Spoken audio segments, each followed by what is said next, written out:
வெறும் 4 இன்கிரீடியன்ட்ஸ் இருந்தால் போதுங்க. இந்த ஈஸி டெசர்ட் ரெசிபி கேரமல் புட்டிங்கை பண்ணிடலாம். வாயில் போட்டால் அப்படியே கரைஞ்சி போகும். அவ்வளோ டேஸ்டியாக இருக்கும். ஹாய் ஃப்ரெண்ட்ஸ், என் பேர் Aadhya. Welcome to our channel Aadhya recipes and vlog. நீங்கள் இப்போ தான் நம்ம சேனலில் முதல் தடவை பார்க்குறதா இருந்தால் ப்ளீஸ் சப்ஸ்கிரைப் பண்ணிட்டு பாருங்கள். இந்த மாதிரி நிறைய இன்ட்ரெஸ்டிங்கான ரெசிபிஸ் vlogs எல்லாம் இருக்கும். இந்த கேரமல் புட்டிங் பண்ணுறதுக்கு வீட்டில் இருக்கிற பொருட்களே போதுங்க. ரொம்ப டேஸ்டியாக பண்ணிடலாம்.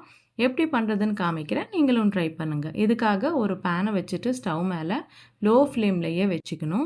அதுலேயே 3 ஸ்பூன் அளவுக்கு சர்க்கரையை போட்டுட்டு இந்த மாதிரி கரைய வச்சுக்கணுங்க. இந்த மாதிரி சர்க்கரை நல்லா கரைஞ்சிட்டு கோல்டன் ப்ரௌன் கலரில் வந்ததுக்கப்புறம் ஸ்டவ் ஆஃப் பண்ணிவிட்டு இப்போ நம்ம இந்த புட்டிங்கை எந்த கிண்ணத்தில் ஸ்டீம் பண்ண போகிறோமோ அந்த கிண்ணத்தில் இந்த கேரமலைஸ் பண்ண இந்த சுகரை போட்டுட்டு இதெல்லாம் ஸ்ப்ரெட் பண்ணி பக்கத்தில் இருக்கட்டும். இப்போ ஒரு மிக்சி ஜார் எடுத்துகிட்டு ஒரு 5 பிரெட் ஸ்லைசஸை இந்த மாதிரி பிரிச்சுட்டு போட்டுருங்க.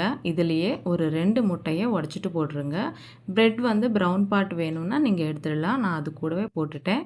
இதுலேயே ஒரு 1/4 கப் அளவுக்கு சர்க்கரை, 3 கப் அளவுக்கு பாலை ஊற்றிக்கணும். இந்த மாதிரி எல்லாம் போட்டுட்டு மூடியை வச்சுட்டு நல்லா பிளெண்ட் பண்ணிக்கணுங்க. இந்த மாதிரி டெக்ஸ்சர் வரணும். இப்போ இதுலேயே ஒரு ஸ்பூன் அளவுக்கு வெனிலா எசன்ஸை போட்டுட்டு நல்லா மிக்ஸ் பண்ணிவிட்டு முன்னாடியே ப்ரிப்பேர் பண்ணி வச்சுட்டா இந்த பவுலில் ஊற்றிக்கணும். இங்கே நீங்கள் வடிகட்டிக்கோங்க, நான் மறந்து போயிட்டேன். இந்த மாதிரி நல்லா வடிகட்டிக்கணும். இப்போ நம்ம இட்லி எப்படி வேக வைப்போமோ அந்த மாதிரி ஒரு கிண்ணத்தில் தண்ணியை ஊற்றிட்டு நல்லா அந்த தண்ணி வந்து இந்த மாதிரி பாயில் ஆகும்போது நம்ம ப்ரிப்பேர் பண்ணிவிட்டு இந்த கிண்ணத்தை வச்சுட்டு மேலே ஒரு மூடி, அதுக்கு மேலே இன்னொரு மூடியை மூடிட்டு இப்படி ஒரு 30 நிமிஷம் வரைக்கும் லோ ஃப்ளேம்லேயே நீங்கள் ஸ்டீம் பண்ணிக்கினா போதும். இப்போது 25 நிமிஷம் ஆயிடுச்சு. இப்போ ஒரு வாட்டி செக் பண்ணிக்கலாம் டூத்பிக்கை வச்சு. இந்த டூத்பிக் வந்து கிளியராக இருந்துச்சுன்னா நம்மளுக்கு இந்த கேரமல் புட்டிங் வந்து ரெடி ஆயிடுச்சு.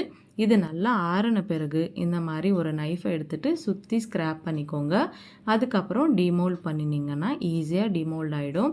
பார்த்தீங்களா, பார்க்குறதுக்கு எவ்வளோ அழகாக இருக்குது. டேஸ்ட் கூட ரொம்ப நல்லாயிருக்கும்.